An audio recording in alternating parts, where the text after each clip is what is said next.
2010년 7월 중국 스촨성 루저우시에 살던 46살 샤오라이라는 남자가 있습니다.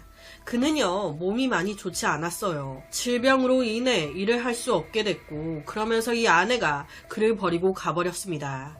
그 후에 그는 기초생활 수급자로 생존 수당에만 의지해 살아왔는데요. 이런 그가 유일하게 재미붙여했던 취미 활동은 근처 찻집에 가서 이웃 사람들과 매일같이 마장놀이 하는 것. 도박 정도로 심한 게 아닌 그냥 진짜 심심풀이로 치는 거 있잖아요. 그게 그의 유일한 낙이었습니다.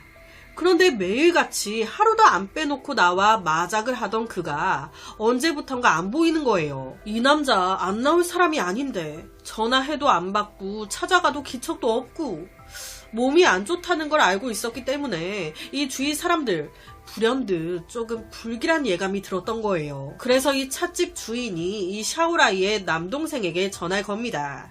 며칠째 당신 형이 얼굴도 안 보이고 연락도 안 된다. 이 소리에 남동생 놀래가지고 불이 나게 형 집으로 달려왔습니다.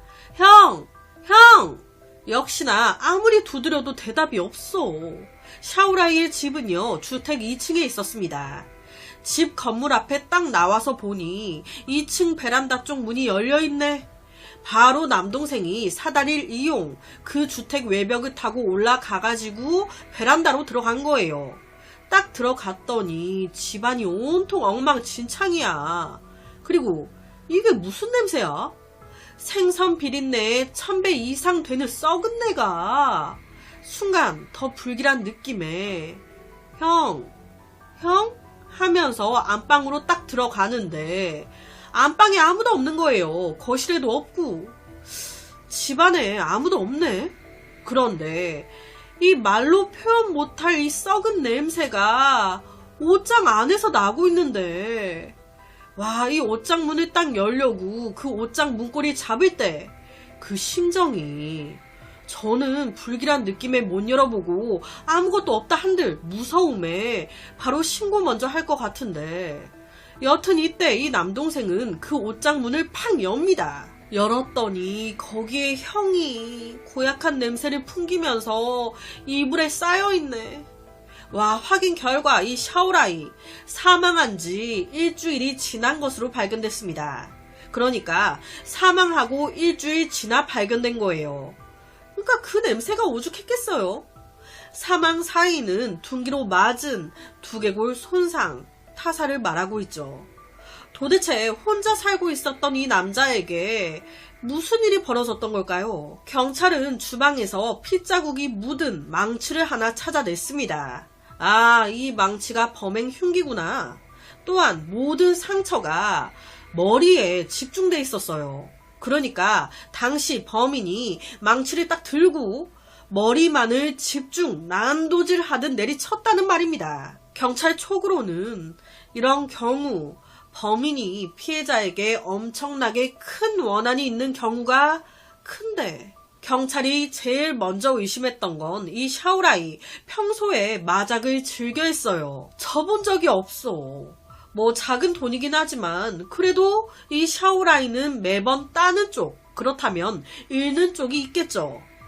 그 잃은 사람들 중 한 명이 짜증나서 앙심을 품고 왜 너만 늘 따가냐 하면서 죽인 거 아닌가? 하지만 이런 의심에 대해서 이웃들은 반대 의견을 내요.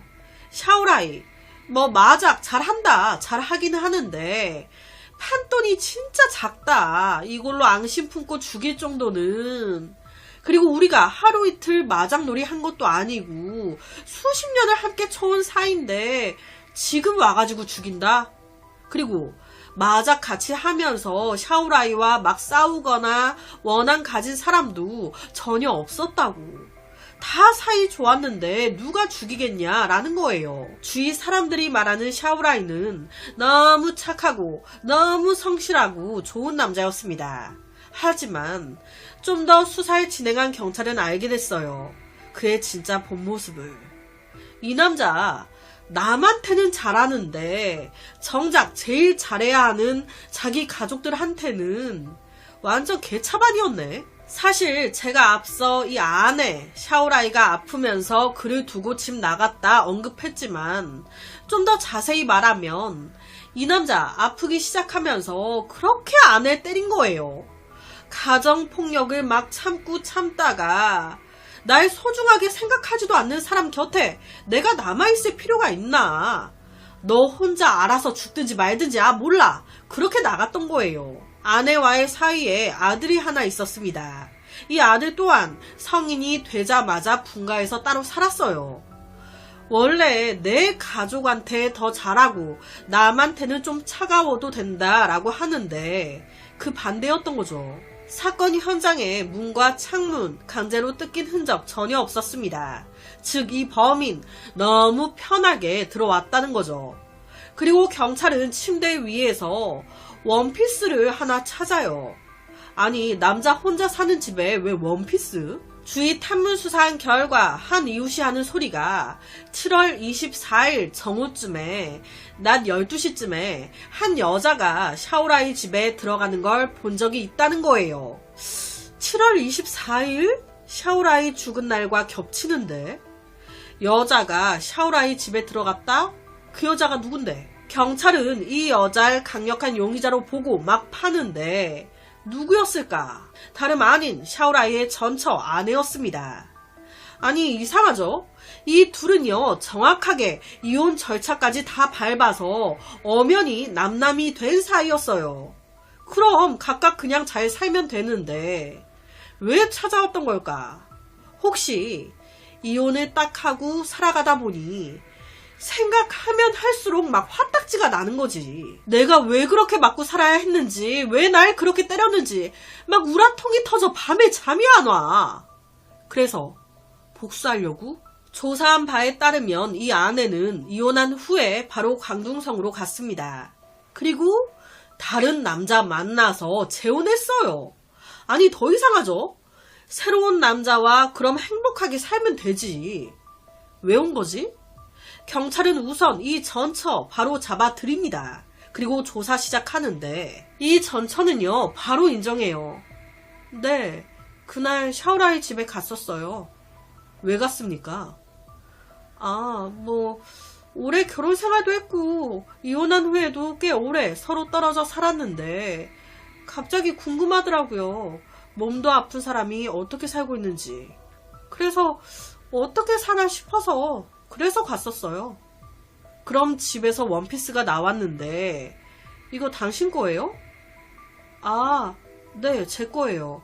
그날 제가 짐이 많아서 그냥 원피스는 거기 두고 나왔어요. 이 전처 말에 의하면 샤오라이와 결혼하고 초반까지는 뭐 그럭저럭 원만한 결혼 생활을 했다는 거예요. 그런데 이 남편이 아프고 나서부터 약간 성격이 변해. 몸이 아파서 그런 건지 그렇게 게을러져. 안 움직이려고 하고 하루 종일 먹기만 하고 나가서 카드놀이 마작하고 들어오고 쎄빠지게 나만 일하고 나만 육아하고 나만 집안일하고 미치겠는 거예요. 당연히 이런 모습에 아내 점점 잔소리를 하게 되죠. 그러니까 또 샤오라이는 잔소리한다고 막 큰소리 내게 되고 그러다가 폭력까지 간 겁니다. 한번 때리기 시작하니 이게 습관이야. 계속 때리네. 그러고 제정신 돌아오면 미안해. 자기보다 약한 사람 때리는 놈들의 전형적인 습관이 있죠. 그게 나오는 거예요. 그렇게 두 사람 사이에 금이 가기 시작한 겁니다. 그렇게 이혼까지 간 건데 당연히 아내는요 자기가 죽이지 않았다고 얘기해요. 진짜 근황이 궁금해서 간 거였고 별일 없었다고. 진짜 이 아내가 죽인 게 아닐까요? 이런 상황에서 중요한 제보가 하나 더 들어옵니다. 샤오라이와 시신을 제일 처음 발견했던 남동생, 이 둘의 사이가 그닥 좋지 않았다고. 이 남동생 조사해 보니까 강도 혐의로 18년 동안이나 깜빵을 갔다 왔네.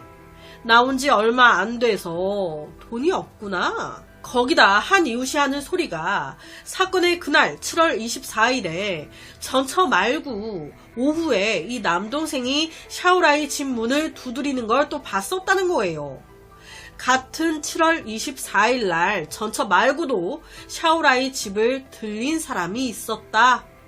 이 남동생은요 평소 샤오라이 형 집에 자주 오고 하는 사람이 아니었어요. 그런 사람이 이날 왜 온 걸까? 그날 형이 사망한 걸로 추정하는데 바로 남동생 불러드립니다. 남동생 왈. 약 갖다 주러 갔어요. 약. 형이 기관지염이 심해요. 약을 먹어야 통증이 완화되니까 장기간 약을 먹어야 되는 사람이라고요.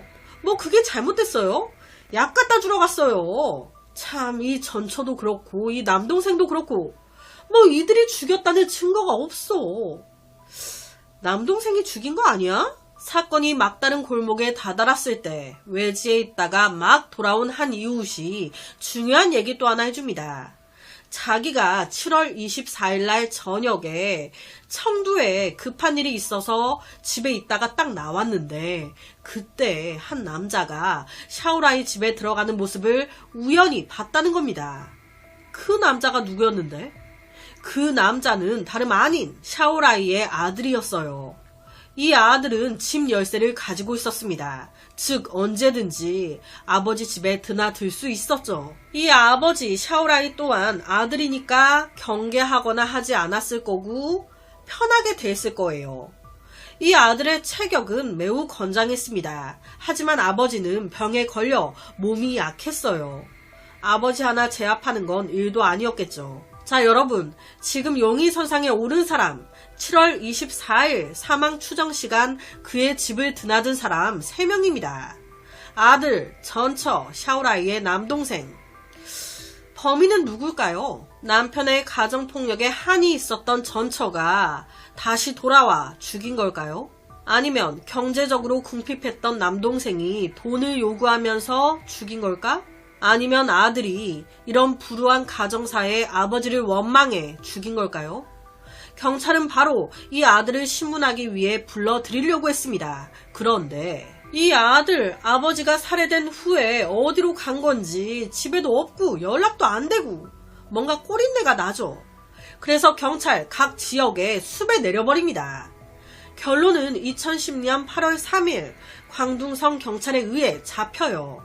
그런데 딱 잡히자마자 이놈이 하는 소리가 이거나 그 새끼 죽인 게 뭐 그 새끼 죽일만 했다고 내가 뭘 잘못했어?